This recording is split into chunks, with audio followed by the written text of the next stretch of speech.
Hello everyone, this is Rita Yadav and you are on Gate Chemical Planet, a planet of knowledge and information. I welcome back all of you on Gate Chemical Planet.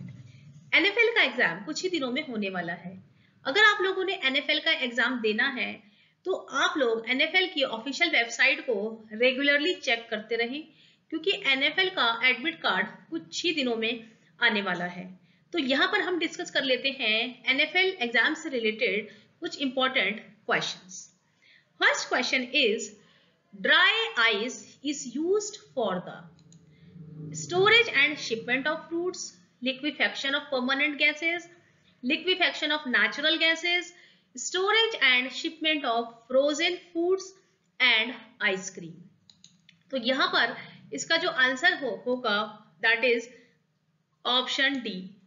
Dry ice, जिसे हम solid carbon dioxide भी कहते हैं, इसका use किया जाता है storage and shipment of frozen foods and ice cream. तो यहाँ पर मैं आप लोगों को एक पिक्चर दिखा देती हूँ कि जो ड्राई आइस होती है वो कैसी दिखती है। तो ये है ड्राई आइस और इसका यूज किया जाता है storage and shipment of frozen foods and ice creams में। तो यहाँ पर हम बढ़ते हैं क्वेश्चन नंबर 2 की तरफ। Which of the following is used as coagulant in treating turbid water? Question में पूछा गया है कि जो टर्बिड वाटर होता है उसको ट्रीट करने के लिए, उसको प्योरीफाई करने के लिए यहाँ पर इनमें से कौन सा कोगुलेंट जो है वो यूज किया जाता है? Chlorine, calcium sulphate, ferric sulphate या फिर एक्टिवेटेड कार्बन। तो यहाँ पर आपकी जानकारी के लिए मैं बता देती हूँ Fe2SO4 होल थ्राइस, जिसे फेरिक सल्फेट बोला जाता है। ये एक क्रिस्टलाइन कंपाउंड होता है आयरन का और यहाँ पर इसको यूज किया जाता है वेस्ट वाटर ट्रीटमेंट में और सूवेज ट्रीटमेंट में to aid in the removal of suspended impurities. जो कि टर्बिड वाटर में सस्पेंडेड इम्प्योरिटीज होती हैं उनके रिमूवल में ये हेल्प करता है, इसीलिए इसको यूज किया जाता है। Fe2SO4 whole thrice, ferric sulphate is the correct option for this question. So यहाँ पर मैं आपको दिखा देती हूँ कि जो टर्बिड वाटर होता है वो किस तरीके का दिखता है।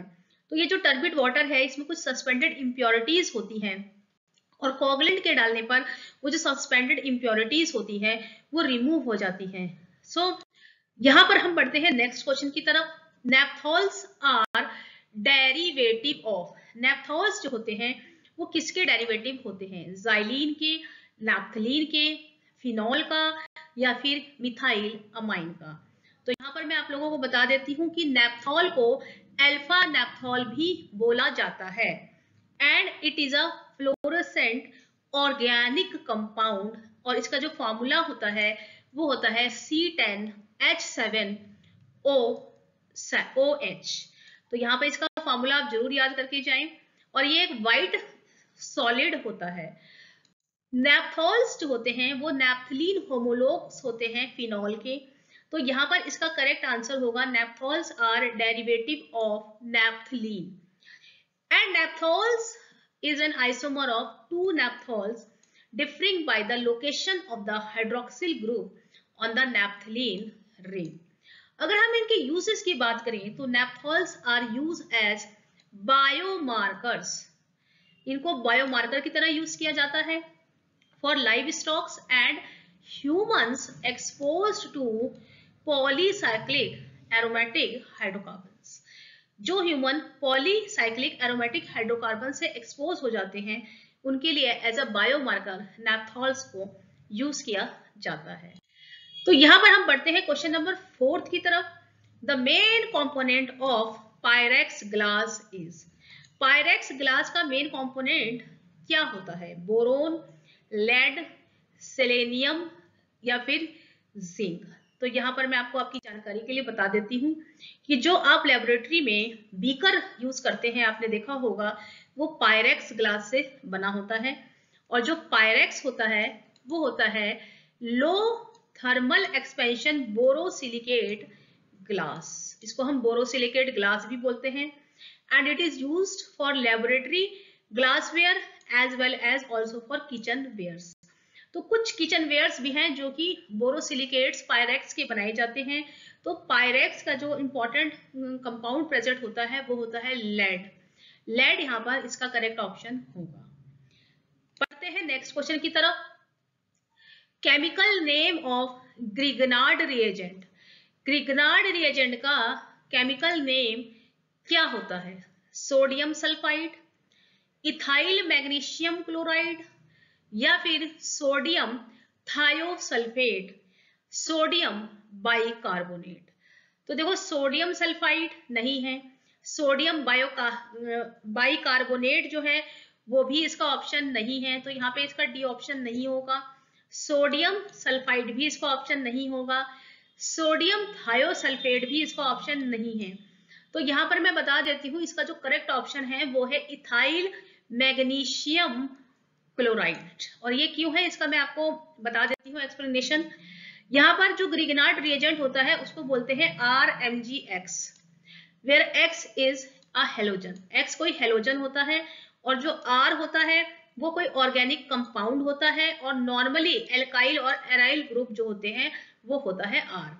तो यहाँ पर हम एग्जाम्पल्स की अगर बात करें तो मिथाइल मैग्नीशियम क्लोराइड या फिर इथाइल मैग्नीशियम क्लोराइड जो है उसे कहते हैं ग्रिगनार्ड रिएजेंट, और फिनाइल मैग्नीशियम ब्रोमाइड को भी ग्रिगनार्ड रिएजेंट बोलते हैं। तो यहाँ पर ये इसके वेरियस एग्जाम्पल्स हैं। अब अगर हम इसके यूज की बात करें कि ग्रिगनार्ड रिएजेंट कहाँ पर यूज किया जाता है, तो यहाँ पर जो ग्रिगनार्ड रिएजेंट होता है it is added to a ketone और aldehyde to form a tertiary और सेकेंडरी एल्कोहल। तो ये ऐड किया जाता है कीटोन और एल्डिहाइड में सेकेंडरी और टर्शरी अल्कोहल को बनाने के लिए। तो यहाँ पर हम बढ़ते हैं क्वेश्चन नंबर 6 की तरफ। The most stable allotropic form of phosphorus is. Question में पूछा गया है कि इनमें से कौन सी मोस्ट स्टेबल एलोट्रोपिक फॉर्म होती है फास्फोरस की? Red phosphorus, black phosphorus, yellow phosphorus, या फिर व्हाइट फास्फोरस। तो यहाँ पर मैं आपको बता देती हूँ कि जो ब्लैक फास्फोरस होती है it is the most thermodynamically stable allotropic form of phosphorus. और यहाँ पर आप पिक्चर देख रहे हैं, ये जो पिक्चर है ये व्हाइट फास्फोरस है, ये आपका रेड फास्फोरस है, और ये जो है आपका है ये आपका ब्लैक फास्फोरस होता है। और ये जो है black phosphorus it is stable at room temperature and pressure. तो जो सबसे ज्यादा स्टेबल फॉर्म होती है फास्फोरस की वो होती है ब्लैक फास्फोरस। तो यहाँ पर मैं आपको दिखा देती हूँ व्हाइट फास्फोरस के बारे में, रेड फास्फोरस का स्ट्रक्चर और ब्लैक फास्फोरस का स्ट्रक्चर कैसा होता है।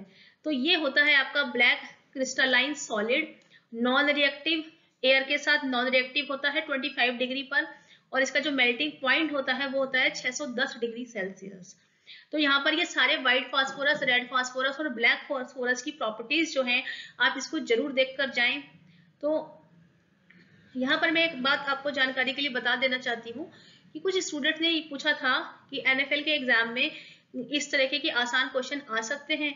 तो देखो पेपर में जो है वो जनरल केमिस्ट्री फिजिक्स से रिलेटेड क्वेश्चन आएंगे, ये जरूर पक्का आने हैं।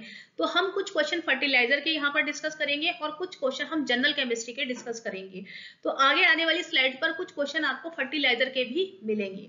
तो आप वीडियो के अंत तक मेरे साथ बने रहें। यहाँ पर हम फर्टिलाइजर से इंपॉर्टेंट क्वेश्चन भी डिस्कस करेंगे। अभी हम जनरल केमिस्ट्री से रिलेटेड क्वेश्चन जो है वो डिस्कस कर रहे हैं। तो यहाँ पर हम बढ़ते हैं क्वेश्चन नंबर 7 की तरफ। Question number 7 is which of the following processes is used for the production of petroleum coke। ये कह रहे हैं कि इनमें से कौन सा प्रोसेस जो है वो यूज किया जाता है पेट्रोलियम कोक को प्रोड्यूस करने के लिए। तो first is stabilization process, cracking process, visbreaking process, या फिर रिफॉर्मिंग प्रोसेस। तो यहाँ पर मैं आपको आपकी जानकारी के लिए बता देती हूँ कि क्रैकिंग जो होता है वो एक ऐसा प्रोसेस होता है जिसमें हमें ये सारे प्रोडक्ट्स जो हैं वो मिलते हैं। तो cracking of petroleum yield these types of products. तो यहाँ पर क्रैकिंग में हमें गैसेस मिलती हैं, लाइट ऑयल्स मिलते हैं, मिडल रेंज ऑयल्स मिलते हैं, रेसिडुअल हैवी ऑयल्स मिलते हैं, और सॉलिड कार्बोनेशियस प्रोडक्ट जिसे कि हम कोक कहते हैं, वो भी क्रैकिंग प्रोसेस से हमें मिलता है। तो कौन कौन सी गैसेस मिलती है एक बार मैं आपको बता देती हूँ। क्रैकिंग में हमें methane, ethane, ethylene, propane, propylene और ब्यूटाइलिन गैसेस मिलती हैं। और यहाँ पर जो हमारा एंड प्रोडक्ट होता है वो होता है हमारा पेट्रोलियम कोक। तो यहाँ पर इसका आंसर होगा क्रैकिंग प्रोसेस। बढ़ते हैं अपने नेक्स्ट क्वेश्चन की तरफ। प्लांट ट्रांसक्विलाइजर्स कह रहे हैं, ये जो प्लांट ट्रांसक्विलाइजर्स होती हैं ये क्या काम करती हैं, इनका क्या रोल होता है। तो first is causes early maturation of plants, यानी ये प्लांट्स का जल्दी मैच्योरेशन करती हैं। Hold back stem growth and halt plant at a desired height, कह रहे हैं होल्ड बैक स्टेम ग्रोथ को होल्ड करती है and halt plants at a desired height, और प्लांट को डिजायर्ड हाइट तक पहुंचाती है। या फिर accelerate ripening of food and grains, ripping off food and grain and produce seedless fruit. तो यहाँ पर मैं आप लोगों को प्लांट ट्रांसक्विलाइजर्स के बारे में बता देती हूँ। इसका आंसर होगा जो प्लांट ट्रांसक्विलाइजर्स होती हैं टैबलेट्स की फॉर्म में प्लांट्स को दी जाती हैं और ये डिसॉल्व हो जाती हैं वाटर में, और ये करती हैं, इसका जो करेक्ट आंसर होगा वो होगा hold back stem growth and halts plant at desired height, यानी कि प्लांट का जो स्टेम ग्रोथ होती है उसको होल्ड करे रहती है और जो आपका प्लांट की हाइट है उसको डिजायर्ड लेवल तक जो है वो लेती है। तो यहाँ पर आप देख सकते हैं कि यहाँ पर मैंने ये पिक्चर ऐड किया हुआ है, ठीक है। तो यहाँ पर ऐड किया जाता है, प्लांट ट्रांसक्विलाइजर्स ऐड की जाती हैं। अब हम पढ़ते हैं नेक्स्ट क्वेश्चन की तरफ। एनपीके फर्टिलाइजर कह रहे हैं, एनपीके फर्टिलाइजर्स जो होते हैं वो मिक्स्ड फर्टिलाइजर होते हैं, कॉम्प्लेक्स फर्टिलाइजर होते हैं, नाइट्रोजिनस फर्टिलाइजर होते हैं या फिर फॉस्फेटिक फर्टिलाइजर होते हैं। तो यहाँ पर मैं आपको बता देती हूँ इसका आंसर जो रहेगा वो होगा मिक्स्ड फर्टिलाइजर। मिक्स्ड फर्टिलाइजर इसका आंसर क्यों होगा वो मैं आपको बता देती हूँ, क्योंकि जो एनपीके फर्टिलाइजर्स होते हैं उसमें नाइट्रोजन भी होता है और यहाँ पर फॉस्फोरस भी प्रेजेंट होता है और कुछ जो अमाउंट है उसमें पोटेशियम भी प्रेजेंट होता है, इसीलिए एनपीके को हम मिक्स फर्टिलाइजर बोलते हैं। तो यहाँ पर इसका आंसर होगा मिक्स्ड फर्टिलाइजर्स। अब मैं आपको यहाँ पे बता देती हूँ कि यहाँ पे नाइट्रोजन का क्या रोल रहता है, फॉस्फोरस का क्या रोल रहता है और पोटेशियम का क्या रोल रहता है। तो nitrogen is largely responsible for the growth of leaves on the plant, यानी कि जो नाइट्रोजन है वो किसके लिए रिस्पॉन्सिबल है, वो लीव्स की ग्रोथ के लिए रिस्पॉन्सिबल होता है। Phosphorus is responsible for root growth and flowers and fruit development. तो जो फॉस्फोरस होता है वो रूट की ग्रोथ के लिए और फ्रूट और फ्लावर के डेवलपमेंट के लिए रिस्पॉन्सिबल होता है। यहाँ पर हम पोटेशियम की अगर बात करें तो पोटेशियम जो है वो न्यूट्रिएंट्स है जो कि एक हेल्प करता है overall function of the plant perform correctly. जो प्लांट है उसके ओवरऑल फंक्शन पर काम करता है कि प्लांट जो है ओवरऑल जो है अपना फंक्शन प्रॉपरली परफॉर्म कर सके, ठीक है। तो यहाँ पर हम पढ़ते हैं नेक्स्ट क्वेश्चन की तरफ। क्वेश्चन नंबर 10 में पूछा गया है, Montecatini process is widely used for the manufacturing of. तो यहाँ पर ये जो प्रोसेस है इसका नाम है मॉन्टे सैटिनी प्रोसेस। तो ये जो प्रोसेस होता है ये किसकी मैन्युफैक्चरिंग में यूज किया जाता है, urea, calcium ammonium nitrate, triple super phosphate या फिर अमोनिया। तो यहाँ पर इसका आंसर मैं आप लोगों को बता देती हूँ। मॉन्टी सैटिने प्रोसेस जो है वो यूज किया जाता है यूरिया की मैन्युफैक्चरिंग में। तो यहाँ पर इसका आंसर होगा यूरिया। अब इसके बारे में मैं थोड़ा सा आपको बता देती हूँ कि ये जो मॉन्टी सैटिने प्रोसेस है ये बहुत ही फेमस प्रोसेस है और ये यूज किया जाता है यूरिया की मैन्युफैक्चरिंग में। यहाँ पर हम बढ़ते हैं नेक्स्ट क्वेश्चन की तरफ। क्वेश्चन नंबर 11 में पूछा गया है, catalyst used in Haber process for ammonia production, यानी कि हेबर प्रोसेस में पूछ रहे हैं कि अमोनिया के प्रोडक्शन में कौन सा कैटलिस्ट यूज किया जाता है, reduced iron oxide, nickel vanadium pentoxide या फिर सिलिका जेल। तो यहाँ पर इसका आंसर मैं आप लोगों को बता देती हूँ। हेबर प्रोसेस में अमोनिया प्रोडक्शन के लिए जो कैटलिस्ट यूज किया जाता है वो है रिड्यूस्ड आयरन ऑक्साइड, यानी कि आयरन ऑक्साइड जो है वो यूज किया जाता है। कैटलिस्ट के बारे में थोड़ा सा मैं आपको बता देती हूँ। ये आपका मैन्युफैक्चरिंग प्रोसेस है जिसमें अमोनिया का प्रोडक्शन हो रहा है और यहाँ पे कैटलिस्ट जो है वो रिड्यूस्ड आयरन ऑक्साइड कैटलिस्ट रहता है। तो ये फ्लोशीट है अमोनिया के प्रोडक्शन की। आप देख सकते हैं कि अमोनिया के प्रोडक्शन में कौन कौन से रॉ मटेरियल जो है मीथेन है वो यूज हो रहा है अमोनिया के प्रोडक्शन में। तो यहाँ पर मैं अगर कैटलिस्ट की बात करूं तो finely divided iron bound to an iron oxide carrier. तो यहाँ पर जो आयरन ऑक्साइड होता है वो कैरियर होता है और ये जो कैरियर होता है इसमें प्रोमोटर्स भी होते हैं और प्रोमोटर्स के तौर पर इसमें aluminium oxide, potassium oxide, calcium oxide, potassium hydroxide, molybdenum और मैग्नीशियम ऑक्साइड ये सारे प्रोमोटर्स की तरह यूज किए जाते हैं। तो यहाँ पर एक बहुत ही इंपॉर्टेंट चीज है कि आपको पता होना चाहिए कि जो हेबर प्रोसेस से अमोनिया बनाई जाती है उसमें कौन सी रिएक्शन यूज की जाती है। तो this is the most important reaction for ammonia production by Haber process. N2 plus 3H2 is going to produce twice NH3 और यहाँ पे डेल्टा H नॉट जो है वो है -91.8 किलो जूल पर मोल। तो यहाँ पर इसका करेक्ट आंसर होगा आयरन ऑक्साइड। बढ़ते हैं अपने नेक्स्ट क्वेश्चन की तरफ। The fertilizer value of nitrogenous fertilizer is expressed in terms of its HNO3 content, KNO3 content, NO2 content, N2 content। तो यहाँ पर मैं आपको बता देती हूँ कि जो फर्टिलाइजर वैल्यू होती है किसी भी नाइट्रोजीनियस फर्टिलाइजर की वो एक्सप्रेस की जाती है नाइट्रोजन कंटेंट में। तो नाइट्रोजन कंटेंट में नाइट्रोजीनियस फर्टिलाइजर की फर्टिलाइजर वैल्यू को एक्सप्रेस किया जाता है। तो यहाँ पर बढ़ते हैं अपने नेक्स्ट क्वेश्चन की तरफ। क्वेश्चन नंबर 13 में पूछा गया है fertilizer plants get their nitrogen requirement by. तो फर्टिलाइजर प्लांट जो होते हैं उनमें नाइट्रोजन की रिक्वायरमेंट होती है। तो वो जो नाइट्रोजन की रिक्वायरमेंट होती है फर्टिलाइजर प्लांट्स उसे कहाँ से पूरा करते हैं? From producer gas, by dissociating oxides of nitrogen, from coal gas, coke oven gas, और डी ऑप्शन में पूछा गया है, दिया गया है by fractionation of liquefied air. तो यहाँ पर मैं आप लोगों को इसका करेक्ट ऑप्शन जो है वो बता देती हूँ। जो फर्टिलाइजर प्लांट्स होते हैं वो अपनी नाइट्रोजन की जो रिक्वायरमेंट होती है उसको कंप्लीट करते हैं फ्रैक्शनेशन ऑफ लिक्विफाइड एयर, यानी कि लिक्विफाइड एयर का फ्रैक्शनल डिस्टिलेशन किया जाता है और वहां पर आप जो है नाइट्रोजन आपको रिकवर होती है और वो नाइट्रोजन यहाँ पर फर्टिलाइजर प्लांट में यूज की जाती है। तो इसका जो ऑप्शन है वो डी ऑप्शन करेक्ट होगा।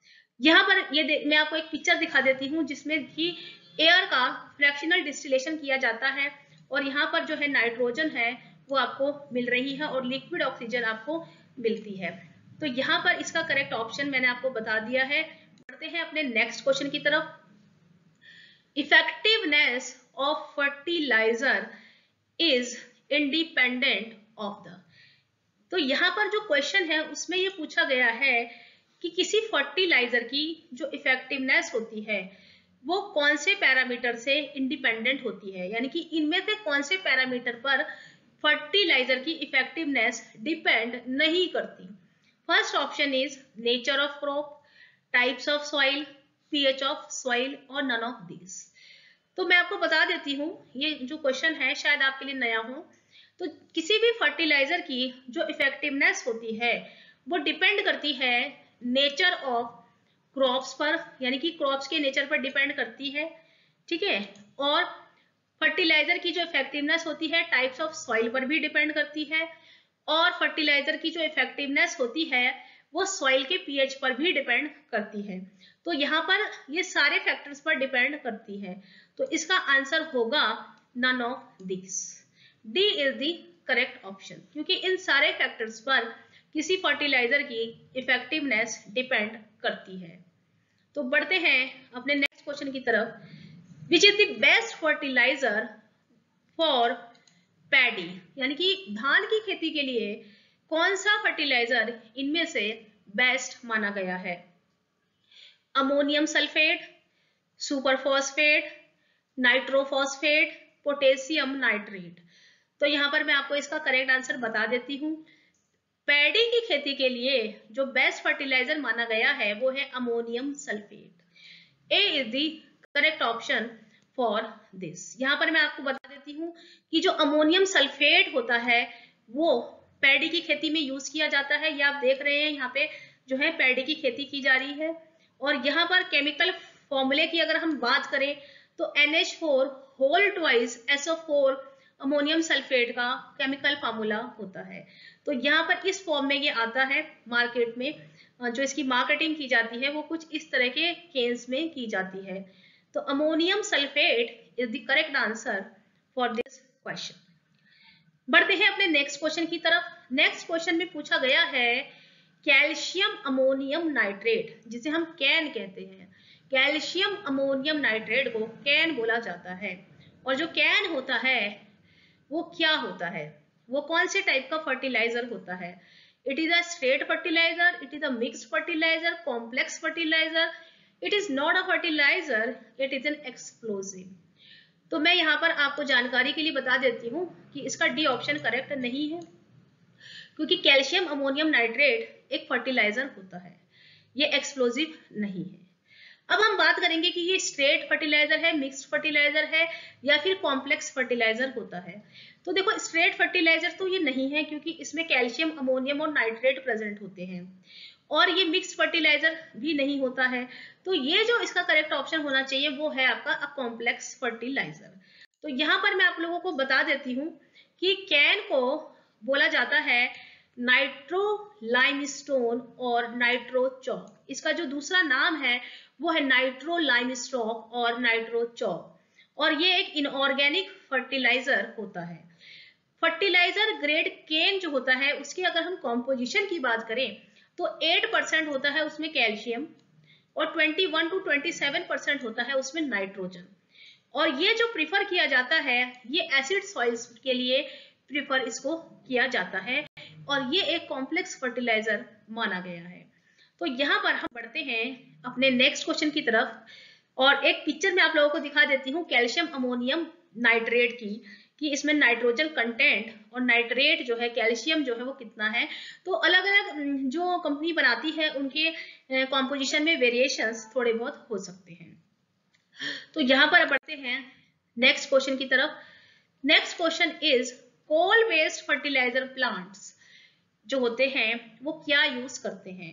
कोल based fertilizer plants uses coal as a conditioner in fertilizer, gasify coal to get hydrogen from coal gas, use coal as fertilizer in filler in fertilizer, uses coal for heating purpose। तो यहाँ पर मैं इस question का answer आप लोगों को बता देती हूँ। क्वेश्चन एक बार मैं आप लोगों को दोबारा से समझा देती हूँ। पूछा गया है कि कोल बेस्ड फर्टिलाइजर्स प्लांट जो होते हैं, ऐसे फर्टिलाइजर प्लांट जो कि कोल बेस्ड होते हैं, वो फर्टिलाइजर क्या करते हैं? तो जो कोल बेस्ड फर्टिलाइजर होते हैं वो गैसिफाई करते हैं कोल को, वहां उनमें कोल को गैसिफाई किया जाता है ताकि हाइड्रोजन मिल सके कोल गैस से। ठीक है, तो वहां पर ये हाइड्रोजन भी बनाई जाती है, यहाँ पर हाइड्रोजन मिलती है। तो coal based fertiliser gasify coal to get the hydrogen from the coal gas. So B is the correct option for this. So now we will move on to the next question. Biuret formation in the urea is kept at minimum less than 1% because it is, कह रहे हैं urea में जो बाईयूरेट formation होती है, ठीक है, तो जब यूरिया का प्रोडक्शन होता है तो वहां पर एक इम्प्योरिटी यूरिया में डेवलप होती है जिसे हम बाईयूरेट कहते हैं। तो जो बाईयूरेट की फॉर्मेशन होती है यूरिया में उसको मिनिमम रखा जाता है, और 1% से वो कम होनी चाहिए। ये कह रहे हैं ऐसा क्यों होता है? बिकॉज इट इज, कह रहे हैं toxic and harmful to some crops, helpful in decomposition of urea, explosive in nature, corrosive in nature। तो यहाँ पर मैं बता देती हूँ कि जो बाईयूरेट फॉर्मेशन होती है यूरिया में वो बहुत ही मिनिमम रखी जाती है। क्यों? क्योंकि ये जो आपकी बाईयूरेट होती है ये होती है toxic and harmful to some crops. कुछ फसलों के लिए ये हार्मफुल मानी गई है और टॉक्सिक होती है, इसीलिए जब हम यूरिया को एज अ फर्टिलाइजर यूज करते हैं तो वहां पर जो है क्रॉप्स को नुकसान हो सकता है।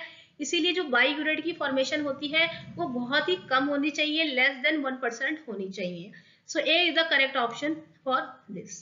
सो बाईयूरेट के बारे में थोड़ा सा मैं आप लोगों को बता देती हूँ। बाईयूरेट जो होता है it is an impurity in urea fertiliser.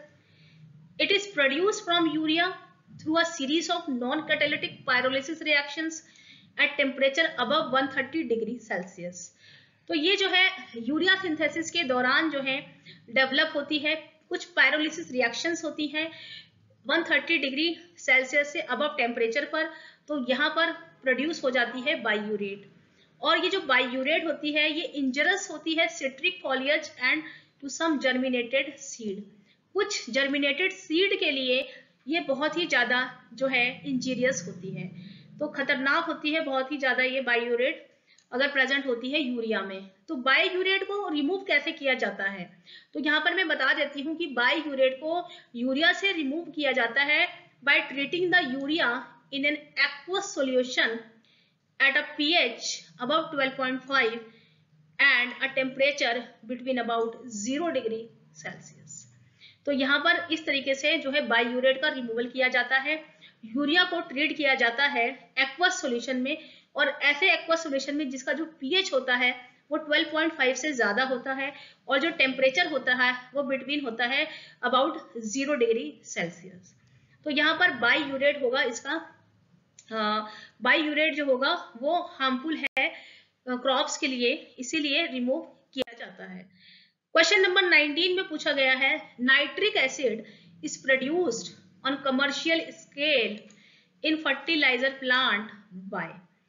तो कह रहे हैं कि जो नाइट्रिक एसिड होता है वो कमर्शियल स्केल पर फर्टिलाइजर प्लांट में प्रोड्यूस किया जाता है, और वो कौन सी रिएक्शन से प्रोड्यूस किया जाता है क्वेश्चन में ये पूछा गया है। Passing air through high voltage electric arc, calcium nitrate CaNO3 है H2SO4 की रिएक्शन से किया जाता है, या फिर ऑक्सीडेशन ऑफ अमोनिया से किया जाता है, या फिर नन ऑफ दीज। तो यहाँ पर मैं आपको इसका करेक्ट आंसर बता देती हूँ। जो कि फर्टिलाइजर प्लांट में कमर्शियल स्केल पर नाइट्रिक एसिड का प्रोडक्शन जो किया जाता है वो किया जाता है अमोनिया के ऑक्सीडेशन से।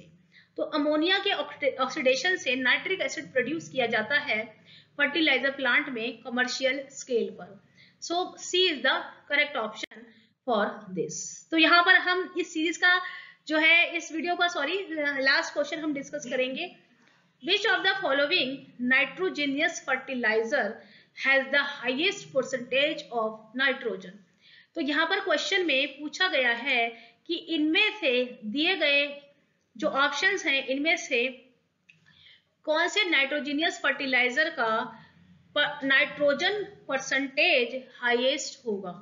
तो सबसे ज्यादा नाइट्रोजन परसेंटेज जो है वो कौन से नाइट्रोजीनियस फर्टिलाइजर में प्रेजेंट है, urea, calcium ammonium nitrate, calcium nitrate, ammonium sulphate.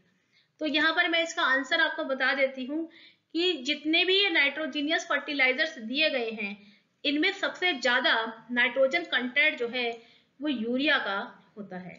46% जो है नाइट्रोजन कंटेंट होता है यूरिया का। तो यहाँ पर इन सारे क्वेश्चंस के आंसर मैंने आप लोगों को बता दिए हैं। तो यहाँ पर सॉलिड फर्टिलाइजर है तो यूरिया, इसका जो कंटेंट होता है वो होता है 46% नाइट्रोजन। तो यहाँ पर मैं आप लोगों को जानकारी के लिए बता देती हूँ कि जो NFL है वो नीम कोटेड यूरिया भी बनाता है। NFL के जितने भी ट्रेड प्रोडक्ट्स है या NFL और कौन कौन से प्रोडक्ट्स बनाता है इसके ऊपर एक सेपरेट वीडियो जो है वो मैंने बनाया हुआ है। प्लेलिस्ट में जाकर आप NFL से रिलेटेड सारे वीडियोस को जरूर देखें। Thank you so much, have a nice day.